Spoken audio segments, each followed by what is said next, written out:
Hello students, good morning. Mathematics with Aman में आपका एक बार दोबारा स्वागत है। देखिए, चाहे सीबीएसई हो चाहे यूपी बोर्ड हो, गवर्नमेंट ने जो है आपका सिलेबस 30% कुछ कम कर दिया है। और उसके हिसाब से, क्योंकि आपको मालूम है आजकल कोविड-19 के बाद के कारण काफ़ी कुछ टाइम भी आपका वेस्ट हो गया है और इससे पढ़ाई भी आपकी वेस्ट हो गई है। तो कुछ पोर्शन जो आपके हैं उसमें मैथमेटिक्स में तो कुछ टॉपिक्स ही हटा दिए गए हैं और बाकी आपका साइंस में चैप्टर में से कुछ कुछ अंश उसके निकाल दिए गए हैं। ठीक है, तो अब हमें ये दोबारा फ्रेश, क्योंकि बहुत से स्टूडेंट्स हमारे साथ दोबारा जुड़े होंगे, तो हम इसको अब मैथमेटिक्स को अब हम स्टार्टिंग से दोबारा लेकर चल रहे हैं। और जो सबसे पहले हमारा इसमें जो टॉपिक आता है, जो सबसे पहले हमारा चैप्टर आता है, वो आता है हमारा वास्तविक संख्याएं, रियल नंबर्स यानी कि वास्तविक संख्याएं।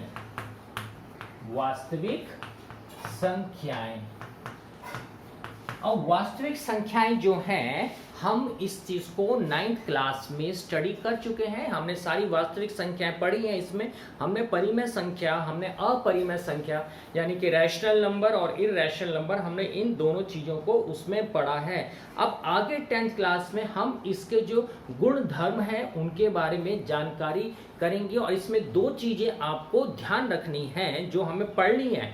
एक तो है उसमें Euclid, EUCLID, Euclid's theorem, and second is fundamental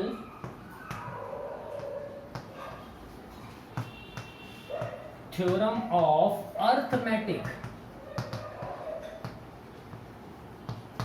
यानी पहली तो हम पढ़ेंगे इसमें यूक्लिड प्रमेय। अब एक एक करके समझते हैं कि यूक्लिड प्रमेय क्या होती है।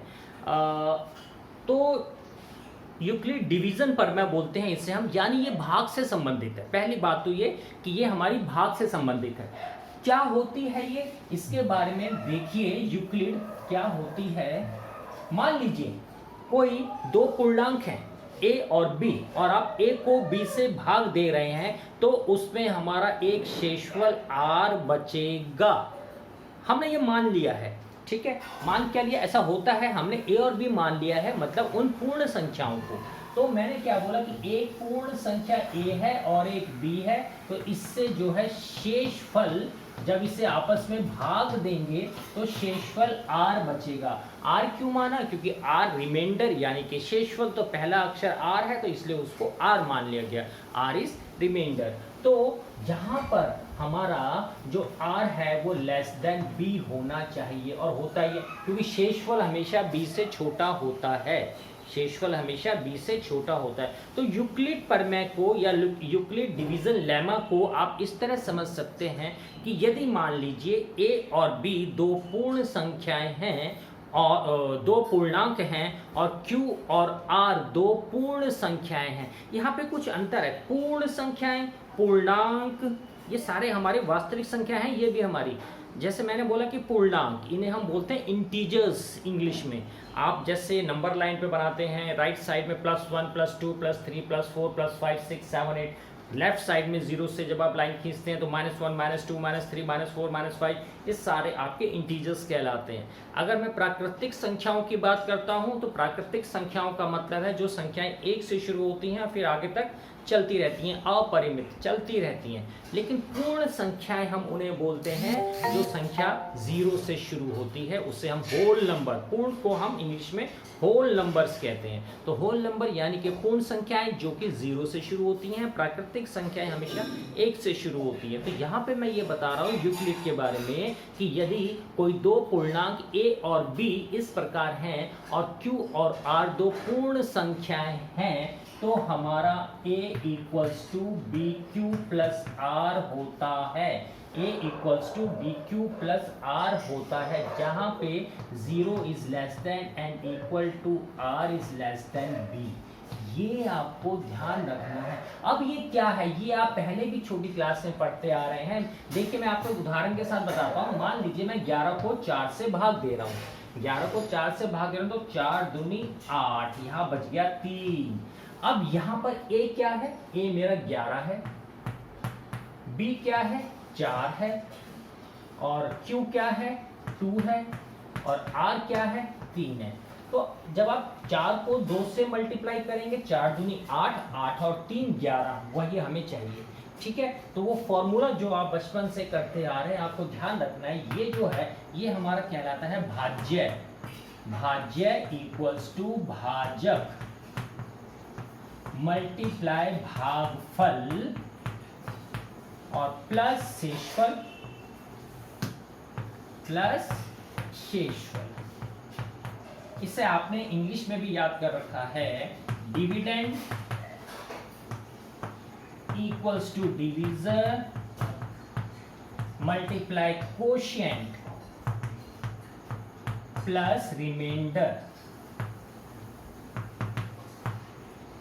ठीक है, तो आप इस क्वेश्चन में यदि ध्यान से देखें तो ये मेरा डिविडेंड हो गया, यानी भाज्य हो गया 11, इक्वल्स टू डिवाइजर जिससे भाग दिया है वो हो गया 4, गुणा का गुणा कोशिएंट जो मेरा आंसर आया है वो 2, प्लस रिमाइंडर ये मेरा 3। तो आप इसको इस तरह समझ सकते हैं जैसा मैंने ये आपके सामने लिखा हुआ है। तो स्टूडेंट्स, हम वास्तविक संख्याओं के बारे में आगे इसके गुण धर्म के बारे में पढ़ रहे हैं, और मैंने आपको यूक्लिड डिवीज़न लेमा जो कि भाग से संबंधित है उसके बारे में बता रहा हूं। और मैंने ये कहा आपसे कि यदि a और b आपकी पूर्णांक हैं और q और r आपकी दो पूर्णांक संख्याएं हैं, दो पूर्ण संख्याएं हैं, तो a equals to B Q plus R होता है, जहाँ पे 0 is less than and equal to r और r is less than b के संबंध में होता है। यहाँ मैंने एक उदाहरण दिया है आपको कि हमने 11 को 4 से भाग दिया, तो 4 हमारा 11 पे 4 दूनी 8 पे जाएगा, यहाँ पे शेषफल 3 बचा, तो ये जो बीच वाला है ये हमारा कहलाएगा a, यानी कि भाज्य। जिस संख्या से हमने इसको भाग दिया है वो हमारा कहलाएगा b, जिसे हम भाजक कहेंगे।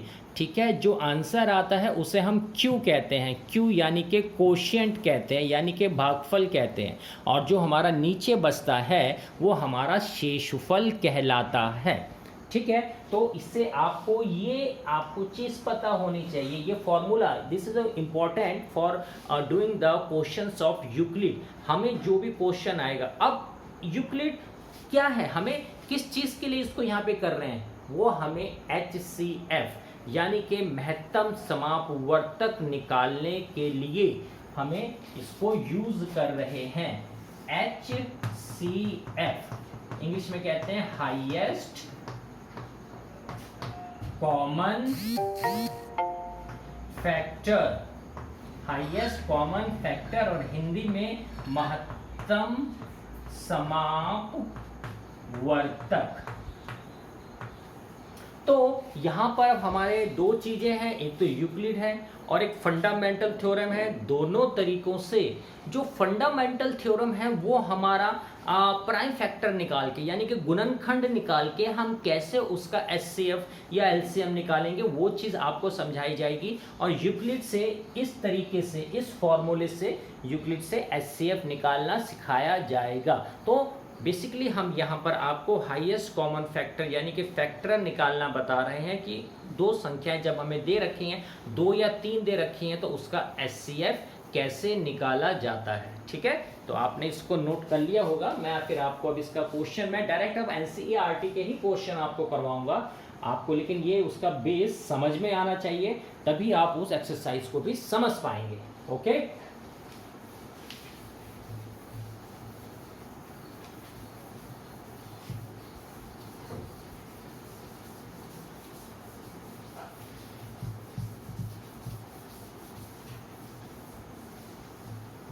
so students, now let us do the question, the exercise, first exercise of your NCERT book. The question is find the HCF by the method of Euclid. So first question is 135 and 225, 135 and 225। तो हमें इसका Euclid प्रमेय से highest common factor यानी कि महत्तम समापवर्तक निकालना है। तो सबसे पहले ये तो आपके पास स्पेस आपको बनानी पड़ेगी रफ में निकालने के लिए। पहले हम इसको डिवाइड करेंगे 225 को 135 से, तो कितना आ गया, 1 पे जाएगा तो ये 135 आ गया, ये 0 आ गया और 12 में से 3 गए 9 आ गया। तो यहाँ पे जो हमारा फॉर्मूला है A equals to B Q plus R, उसको आप लिख लीजिए, उसको आप लिख लेंगे। अब A यानी कि भाज्य है, मेरे को दोबारा लिखने की जरूरत नहीं है कि हम A को भाज्य बोलते हैं, इसको भाजक बोलते हैं, इसको भागफल बोलते हैं, इसको शेषफल बोलते हैं। अब मेरा जो यहाँ पे 225 है A, ये मेरा भाज्य हो गया, तो ये हो गया 225 इक्वल्स टू, जिससे दिया है वो 135 और जो भागफल आया है वो मेरा 1 आया है प्लस रिमाइंडर, ये मेरा आ गया। ठीक है, ये मेरा फर्स्ट स्टेप हो गया यूक्लिड से। अगर क्वेश्चन में कह रहे हैं कि यूक्लिड से ही निकालिए तो यूक्लिड से ही आपको भाग देना होगा, अदरवाइज अगर आप दूसरा मेथड यूज कर लेंगे तो आपके मार्क्स नहीं मिलेंगे, आपके मार्क्स उसमें कट जाएंगे। ठीक है, अब नेक्स्ट स्टेप में मेरे पास क्या हुआ, दो संख्याएं बन गई, जैसे ये थी 135 225, यहाँ 135 और 90 बन गई। अब 135 को मुझे 90 से डिवाइड करना है। अब मैं इसे जब 90 से करूंगा तो 90 2 से तो ज़्यादा जाएगा, तो मेरा आ गया 9190।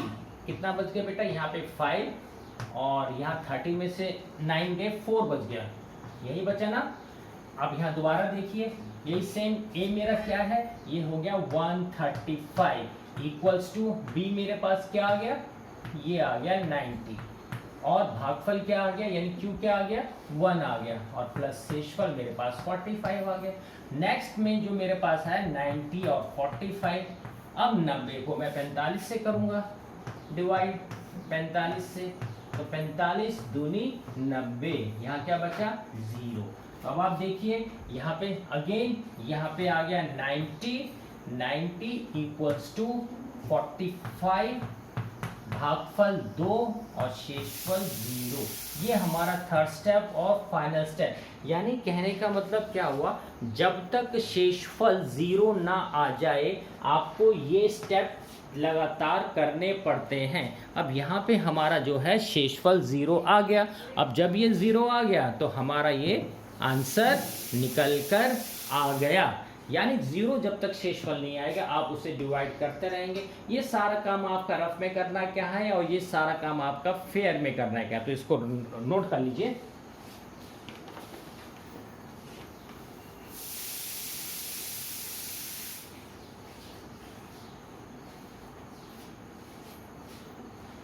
तो जब शेषफल हमारा 3 आ जाए तो जो हमारा भाजक होता है यानी 45, वही हमारा HCF यानी कि महत्तम समापवर्तक कहलाएगा।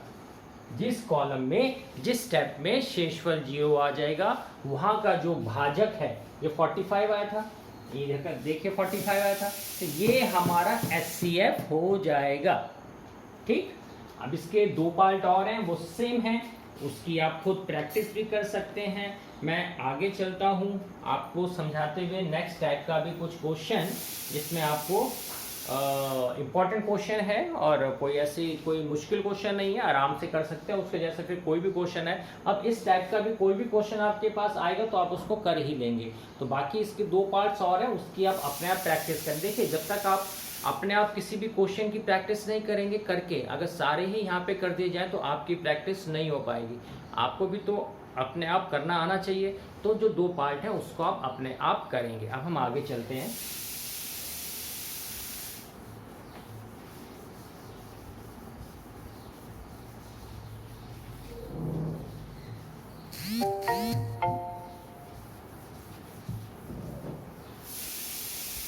Okay, now what is the question? Question is, दर्शाइए कि कोई 2 धनात्मक विषम पूर्णांक 6q प्लस 1 6q प्लस 1 6q प्लस 3 एंड 6q प्लस 5 6q प्लस 1 6q प्लस 3 या 6q प्लस 5 का रूप होता है। यानी ये कह रहे हैं कि हमें ये दिखाना है कि कोई भी धनात्मक विषम पूर्णांक कोई भी धनात्मक विषम पूर्णांक 6q + 1, 6q + 3 और 6q + 5 के रूप का होता है, जहां पर q कोई पूर्णांक है, जहां पर q कोई पूर्णांक है। तो ऐसे क्वेश्चन को करने के लिए भी हमें सबसे पहले वही लिखना है, a = bq + r, जहां पे 0 is less than and equal to r is less than b। ये हमें हमेशा लिखना है, ठीक है। ये लिखने के बाद अब हम इसको आगे करना स्टार्ट करेंगे। अब यहाँ पे क्या है, हमें a को 6, ये जो हमारा b है, ठीक है। अब इसको हम लिखेंगे 6q + r, क्योंकि ये हमारा इसी फॉर्म में दिया हुआ है। देखिए ध्यान से,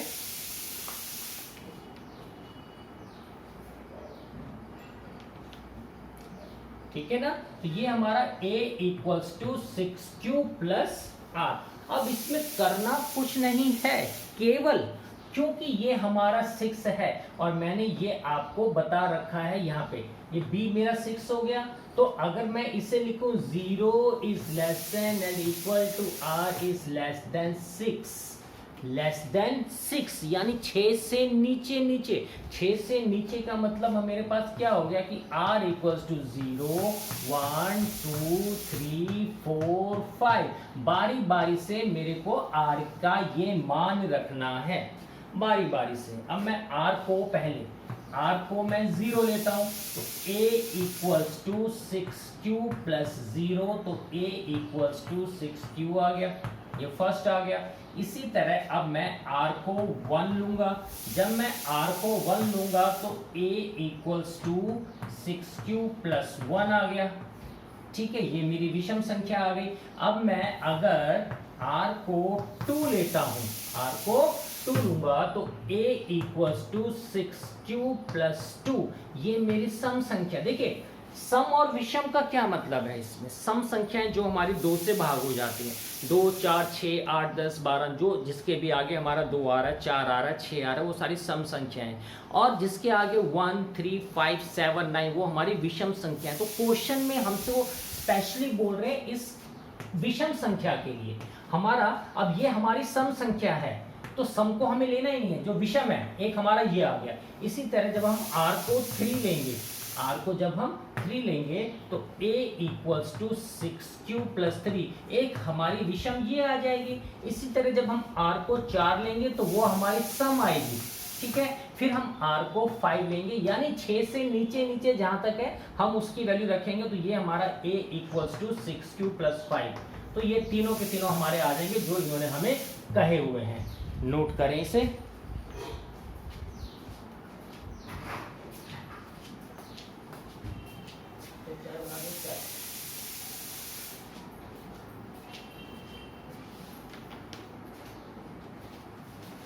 तो बेटा क्वेश्चन हमारा ये था कि दर्शाइए कि कोई दो धन पूर्णांक धनात्मक विषम पूर्णांक 6q + 1, 6q + 3 या 6q + 5 के रूप का होता है, जहां पर q हमें एक पूर्णांक दिया हुआ है। तो हमारे पास ये पता ही है a = bq + r होता है यूक्लिड प्रमेय के हिसाब से। तो मैंने ये आपको लिख के दिखा दिया, 0 is less than and equal to r and less than 6, अर्थात r का मान हमें 0, 1, 2, 3, 4, 5 तक रखना है। जब हम r की वैल्यू को हम 0 रखेंगे तो मेरे पास a = 6q आ जाएगा, और 6q जो है 2 से विभाज्य है, क्योंकि 2 3 6 होते हैं, तो ये मेरा विभाज्य है 2 से। तो हमें इसके बारे में नहीं निकालना, हमें तो केवल ये 3 निकालने हैं। इसके बाद हमने r को 1 रखा, तो हमारा r को 1 रखने से a = 6q + 1 आ गया, जो कि 2 से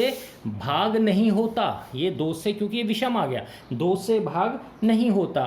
उसके बाद हम लोगों ने r को 2 रखा, 2 रखेंगे तो ये हमारा 2 से भाग हो जाएगा, यानी ये सम है। फिर हम जो है r को 3 रखेंगे, जब r को हम 3 रखेंगे तो हमारा 6q + 3 हो जाएगा, जो 2 से विभाज्य नहीं है। इसी तरह हमने 4 रखेंगे, इसी तरह 5 रखेंगे, तो जो हमारा शेष पूर्णांक है इसमें 6q + 1, 6q + 3 और 6q + 5 ये हमारा विषम आ जाएगा।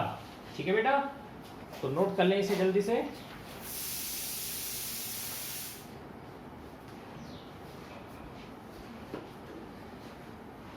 अब हम आगे चलते हैं बेटा, और इसी के जैसे हमारे एक दो क्वेश्चन और हैं इस एक्सरसाइज में, तो उससे आपको करने में दिक्कत नहीं आएगी, सेम ऐसे ही करेंगे उसे आप।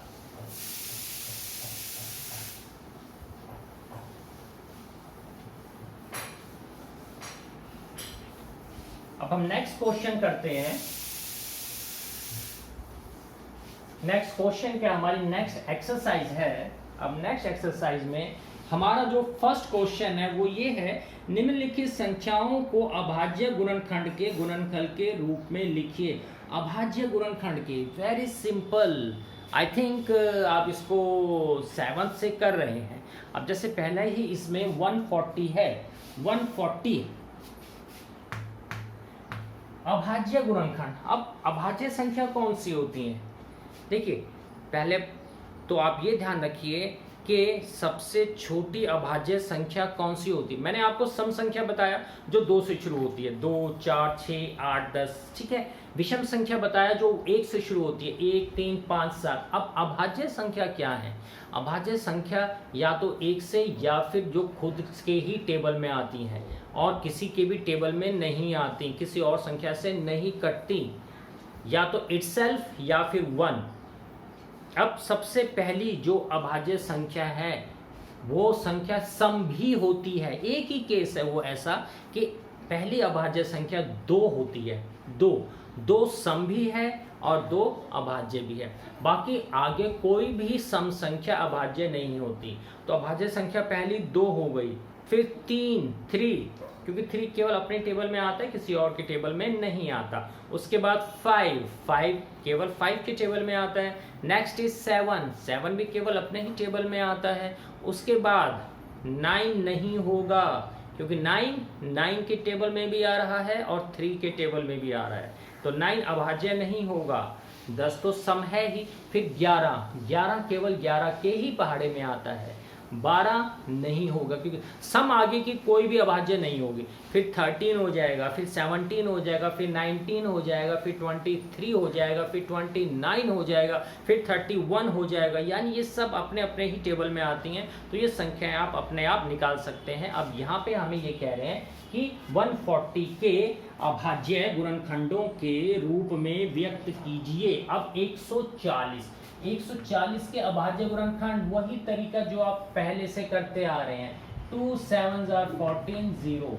फिर ये 2 से देखिए, अगर इकाई प्लेस पे, यूनिट प्लेस पे अगर 0 से लेके कोई सम संख्या है तो वो हमेशा 2 से ही पहले जाएगी। तो 2 7 14, 0 का 0। अब 2 3 6 एंड 2 5 10। अब ये 5 से जाएगा, 5 7 35 एंड 7 1 7। तो इसके अभाज्य यानी कि प्राइम फैक्टर, ये हमें कह रहे हैं by doing the prime factorization आपको इसके फैक्टर्स निकालने हैं। तो ये हो गया 2 मल्टीप्लाई 5 मल्टीप्लाई 7, तो 2 पावर 2 मल्टीप्लाई 5 मल्टीप्लाई 7, ये आपका आंसर हो गया। बस ये हमने इसके प्राइम फैक्टर निकाल दिए। ठीक है, क्या निकाल दिए? इसके हमने प्राइम फैक्टर। हम एक और कर लेते हैं, इसको आप उतार लें, फिर मैं आपको इसका एक और करके दिखा देता हूं। 5 0 0 5, 5 0 0 5, देखिएगा 5 0 0 5।